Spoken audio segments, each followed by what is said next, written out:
इस वक्त केरल के वायनाड में, उत्तराखंड की केदार घाटी में और हिमाचल के रामपुर में रेस्क्यू ऑपरेशन चल रहा है। तीनों जगह पर बादल फटे, तीनों जगह लैंडस्लाइड हुई, तीनों जगह लोगों की जानें गईं।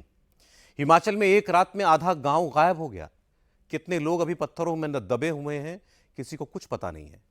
केदारनाथ में हजारों श्रद्धालु गौरी कुंड में फंसे हुए हैं। मौसम कब बिगड़ जाएगा कुछ मालूम नहीं। जो तस्वीरें देवभूमि से आ रही हैं वाकई डराने वाली हैं।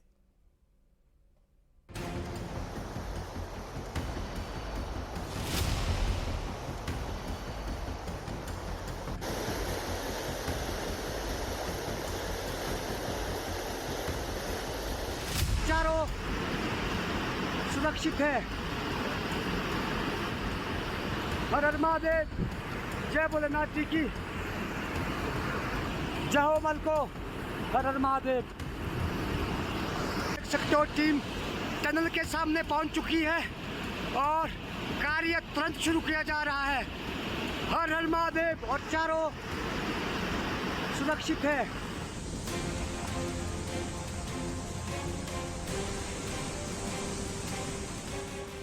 मेरी माता थी, ठीक है जी, जो मेरी भाभी थी और जो मेरे भाई थे उसकी घरवाली थी।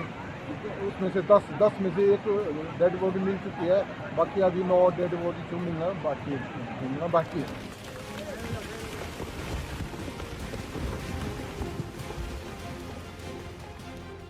जो ऑपरेशन है उसमें काफ़ी मुश्किलात का सामना करना पड़ रहा है। जो अधिकारी हैं, जो जवान हैं या आर्मी के जवान उस पार जा रहे हैं, ये तस्वीर इस वक्त हम आपको यहाँ से दिखा रहे हैं।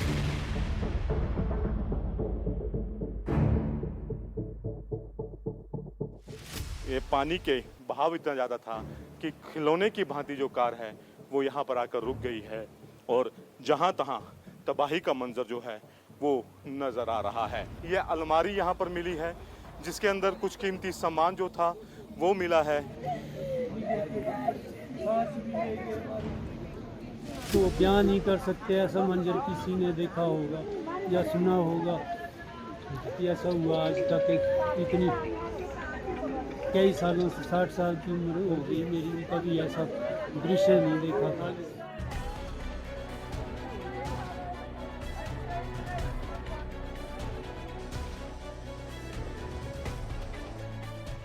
लैंडस्लाइड की वजह से बड़े बड़े बोल्डर नीचे गिर गए हैं। उसके बाद वहां पर रेस्क्यू टीम के द्वारा वहां पर जाल भी डाला गया है जिसके सहारे लोगों को धीरे धीरे आगे निकाला जा रहा है।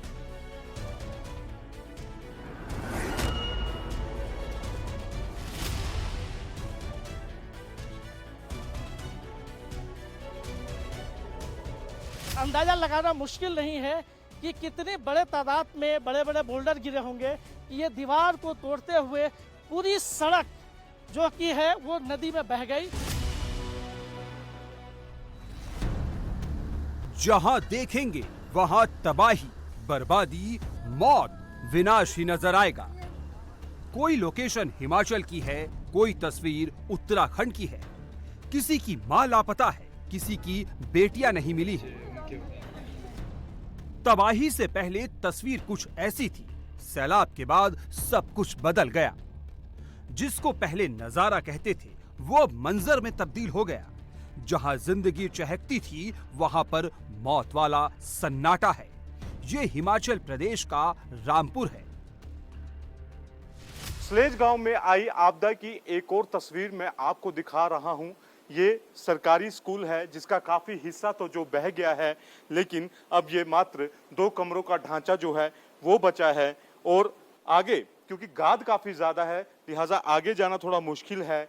एक तस्वीर यहाँ पर जो नज़र आती है वो इस ट्रॉफी की तस्वीर है जो मैं आपको दिखाने की कोशिश यहाँ पर करता हूँ। ये शायद zonal level under 19 girls minor games का टूर्नामेंट था 2023 का और ये विनर है बैडमिंटन की। ये ट्रॉफी जो है वो इस समय यहाँ पर आपको दिख रही है। ये ज़्यादा हैं वही यहाँ पर बची हैं, बाकी सब स्कूल जो है वो खंडर में तब्दील हो चुका है। छत से पंखे गायब हैं, इधर उधर जहाँ तहाँ मलबा पड़ा है, टूटी फूटी टीन्स यहाँ पर आ गई हैं और इसके पीछे काफ़ी ज़्यादा बड़ा ग्राउंड होता था तो अब वो जो ग्राउंड है वो नदी में तब्दील हो चुका है। साथ में ये कार आपको नज़र आएगी, ये कार आप देख रहे हैं, एनडीआरएफ के जवान यहाँ पर लगातार छानबीन कर रहे हैं, बचाव कार्य उनके द्वारा किया जा रहा है। ये तस्वीर इस वक्त आपके सामने है कि हालत जो है, ये पानी के बहाव इतना ज़्यादा था कि खिलौने की भांति जो कार है वो यहाँ पर आकर रुक गई है और जहाँ तहाँ तबाही का मंजर जो है वो नज़र आ रहा है। तो ये तस्वीर जो है इस वक्त आप देख रहे हैं और इसकी दूसरी तरफ मैं दिखाऊं तो ये देख सकते हैं आप कि इस बिल्डिंग के साथ जो है ये बड़े बड़े पत्थर हैं, ये पत्थर जो नदी के साथ बहकर आए थे, उसके चलते पूरा स्कूल जो है वो क्षतिग्रस्त हुआ है। और यहाँ पर पहले प्लेग्राउंड होता था, बैडमिंटन की ट्रॉफी मैंने आपको दिखाई तो कहते हैं कि यहाँ पर बैडमिंटन का ही ग्राउंड हुआ करता था, जो कि सब अब नदी और ये नाले के रूप में तब्दील हो चुका है और बचे हैं तो यहाँ पर बड़े बड़े पत्थर बचे हैं। जब एक एक टन की चट्टानें पत्थर 100 किलोमीटर प्रति घंटे की रफ्तार से आकर टकराते हैं तो कुछ नहीं बचता। रास्ते में जो आता है, मकान हो, इंसान हो, जानवर हो, सब कुछ मिटा दिया जाता है। हिमाचल प्रदेश में बादल फटने से 8 लोगों की मौत हो चुकी है। 45 लोग अब भी लापता हैं, जिसमें 36 सिर्फ रामपुर से हैं। हमने इतने भयंकर क्लाउड बर्स्ट पहले कभी नहीं देखा है। पिछली बार आपदा आई, आपदा से हम लड़े और आज सबसे बड़ी दुख की बात है कि एक दिन में 51 के करीब लोगों का इस मलबे में दवा होने का दवा अंदेशा था, लेकिन अभी 4 डेड बॉडी को रिकवर किया गया है। उम्मीद कम लगती है, जो मिसिंग लोग हैं उनकी मिलने की उम्मीद भी बहुत कम लगती है। ऐसी तबाही हिमाचल में किसी ने न देखी न कभी सुनी थी। रातों रात घर मिट्टी में मिल गए, अपने जमीन में दब गए।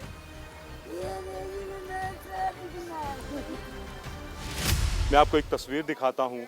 ये पहले अच्छा खासा बड़ा सारा मकान था और अब ये खंडहर में तब्दील हो चुका है। ये आप तस्वीर देख रहे हैं और जिस जगह मैं खड़ा हूँ यहाँ पर भी एक कमरा हुआ करता था और अब यहाँ पे कमरे का नामो निशान नहीं है। और अगर मैं बिल्कुल सीधा आपको अब तस्वीर दिखाऊं तो अब ये पूरी की पूरी नदी जो है वो बन गई है। और ठीक इस तरफ जहाँ पर ये अब आईटीबीपी के अधिकारी खड़े हैं, यहाँ पर 5 से 6 घर हुआ करते थे और अच्छे खासे घर थे, जो कि 6-6 मंजिला 2-2 मंजिला घर थे, लेकिन अब उनका निशान तक नहीं बचा है। बचा है तो सिर्फ तबाही का मंजर बचा है। इस वक्त मेरे साथ इसी घर के मालिक हैं हरदयाल जी, उनसे मैं बात करता हूँ कि क्या वो मुझे बताएंगे कि क्या क्या था यहाँ पर। बताएंगे कि जिस जगह हम खड़े हैं यहाँ पर कमरा हुआ करता था? जी, मेरा नाम हरदयाल है। मतलब इस यहाँ एक मकान एक कमरा था, दो कमरे मेरे बह गए और ये देखो, देखते रहे आपकी हालत खराब। और यहाँ सामने लगभग 6 कमरे थे। अच्छा, हाँ जी। कितने घर हुआ करते थे यहाँ पे? लगभग एक मकान यहाँ था और इधर स्कूल की बिल्डिंग थी, प्राइमरी स्कूल की। सामने इनका प्ले ग्राउंड था और सामने वो देखो आप, सामने भी ऐसी। और इसके खट के पार लगभग 4 इस रेंज में लगभग 4-5 मकान के। कल्पना करने से डर लगता है यहाँ पर क्या क्या था और कैसे एक झटके में सब कुछ मिट गया। हिमाचल में बादल फटने से मलाणा डैम का एक हिस्सा टूट गया। कुछ लोग जान बचाकर भाग गए। मलाणा डैम के टनल में वर्कर फंस गए। इस पार आने का रास्ता टूट गया। बीच में नदी रौद्र रूप में हुंकार मार रही है। ऐसे में इनका रेस्क्यू ऑपरेशन किया गया। रेस्क्यू ऑपरेशन कैसे होता है, इस पार से उस पार कैसे रस्सी पहुंचाई जाती है, वो देखिए। मोटार जैसे उपकरण से स्पीड से रस्सी नदी के उस पार फेंकी जाती है और फिर रस्सी के जरिए इस पार लोगों को लाया जाता है।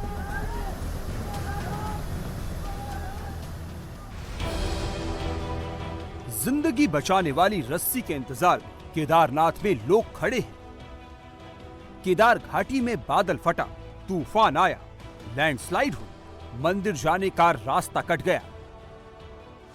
सोनप्रयाग के ग्राउंड जीरो पर मैं मौजूद हूं और पूरा सीक्वेंस मैं दिखाता हूं कि किस तरह से लैंडस्लाइड हुआ और कैसे लोग अभी भी फंसे हुए हैं। तस्वीरों में देखे जा सकते हैं कि बड़ी संख्या में लोग वहां नजर आ रहे हैं, जो कि कल से वहीं पर खड़े हैं और बड़े मुश्किल से लोग एक एक करके नीचे उतर रहे हैं। जहां पर लोग खड़े हैं वहां से एक सड़क थी, जो कि सड़क दूसरी तरफ जहां पे रेस्क्यू टीम खड़ी है, आप देख सकते हैं वहां पर ये पूरी सड़क थी। करीब करीब 50 मीटर से ज्यादा का एरिया ये पूरा जब लैंडस्लाइड ऊपर से हुआ है, बड़े बड़े बोल्डर गिरे हैं, उसके साथ ही पूरी सड़क इस बहाव में नीचे आ गई है। देख सकते हैं कि किस तरह से सड़क में दरार आई हुई है और कितने बड़े बड़े बोल्डर पहाड़ से नीचे गिरे हुए हैं और इसी लैंडस्लाइड की वजह से इस तरह से ये दीवार लगाई गई थी। तो अब अंदाजा लगाना मुश्किल नहीं है कि कितने बड़े तादाद में बड़े बड़े बोल्डर गिरे होंगे कि ये दीवार को तोड़ते हुए पूरी सड़क जो कि है वो नदी में बह गई। जो लोग उस साइड थे उधर फंस गए। अभी भी हजारों की संख्या में लोग उधर से आ रहे हैं यहाँ तक, और उसके बाद इन सभी लोगों को इस रास्ते से मैं और नजदीक से दिखाऊं कि किस तरह से लोग बड़े मुश्किल से सफर तय कर रहे हैं। उस ऊपर के पुल से लोगों को रस्सी के सहारे नीचे लाया जा रहा है और नीचे लोग इकट्ठा है। वहां पर रेस्क्यू टीम है और रेस्क्यू टीम के निर्देशानुसार 4-4, 5-5 लोगों की टीम इस बड़े बड़े बोल्डर के बीच से होते हुए आ रही है। यह सीटी बज रही है। रेस्क्यू टीम सीटी इसलिए बजा रही है कि ऊपर से लैंडस्लाइड एक बार फिर शुरू हो गया है। आप देख सकते हैं कि जब भी यहाँ से ऊपर से पत्थर गिर रहा है तो सीटी बजाकर इंडिकेट किया जा रहा है कि जो लोग नीचे हैं वो सचेत हो जाए, ताकि कि ऊपर से पत्थर आ रहा है तो कोई बड़ी दुर्घटना ना हो सके। तस्वीरें आप देख सकते हैं कि एक रस्सी लगाई गई है और रस्सी के सहारे जो लोग नीचे फंसे हुए हैं इन सभी लोगों को रस्सी पकड़ पकड़ के ऊपर खींचा जा रहा है। चूंकि एक एक लोग ही आ सकते हैं रस्सी के सहारे, चूंकि पगडंडी है, कोई रास्ता नहीं है, इसलिए एक एक लोगों को ही ऊपर लाया जा रहा है। और इस रेस्क्यू टीम में पूरी तरह से एनडीआरएफ और एसडीआरएफ के साथ डीडीआरएफ की टीम और लोकल पुलिस लगी हुई है नदी के किनारे, जहां पे हालांकि नदी भी पूरी तरह से उफान पर है और लैंडस्लाइड की वजह से बड़े बड़े बोल्डर नीचे गिर गए हैं। उसके बाद वहां पर रेस्क्यू टीम के द्वारा वहां पर जाल भी डाला गया है, जिसके सहारे लोगों को धीरे धीरे आगे निकाला जा रहा है। चूंकि काफी रिस्क वाली रास्ता है जहां से लोगों को निकाला जा रहा है, चूंकि ऊपर से लैंडस्लाइड भी लगातार हो रहा है। लेकिन चूंकि बड़ी संख्या में लोग यहाँ पर फंसे हुए हैं, निकालने का कोई और रास्ता नहीं है, इसलिए इसी रास्ते से एक एक करके तस्वीरों में आप देख सकते हैं कि एक एक करके सभी लोगों को ऊपर खींचा जा रहा है। कब किस वक्त फिर से लैंडस्लाइड हो जाए, अचानक कब फिर से बादल फट जाए, कुछ नहीं पता, मगर जिंदगी बचाने के लिए आगे बढ़ते रहना है। उत्तराखंड में बारिश और लैंडस्लाइड से अब तक 14 की मौत हो चुकी है। देहरादून में 4, हरिद्वार में 6, टिहरी में 3 लोगों की जान गई। केदारनाथ यात्रा रोक दी गई है, लेकिन जो लोग पहले आए थे वो कहां गए, उनकी तलाश जारी है। ये एक मेरा लड़का है चिराग गुप्ता और ये इसका दोस्त है। तो ये 5 लोग आए हुए थे। तो जब बादल फटा तो एक सुमित नाम का लड़का था, वो मतलब बादल फटा तो कुछ पत्थर वत्थर आए उसके लग गए, तो वो घबराया और बेहोश हो गया। तो उसको एक घोड़े वाला देख रहा था, उस घोड़े वाले ने उसको खींच लिया और वो चारों फिर लापता हो गए। किस्मत का खेल देखिए, हमारे कैमरे पर यह शख्स अपने बेटे को ढूंढ रहा था और तभी इसको जिंदगी की सबसे अच्छी खबर मिली। बोले को देखा हुआ ऊपर ही फंसा पड़ा, अभी चटाई बिछा के लेटे पड़े आराम से। ये बोले क्या, अभी तो पीछे 10,000 आदमी खड़े हैं, 10,000 आदमी खड़े हैं और प्रशासन कुछ नहीं है। ऊपर 2 पुलिस वाले, उसके पीछे 10,000 आदमी खड़े हैं। पहाड़ सड़क नहीं है, हर मिनट में समस्या नहीं है। बोले ये बस बोले हमको ये वाला मिला, ये बोले देखिए, ये बोला हमारा देखा था। हजारों लोग केदारनाथ घाटी में फंसे हैं। मौसम कभी भी विकराल रूप ले सकता है, खतरा कभी भी बढ़ सकता है।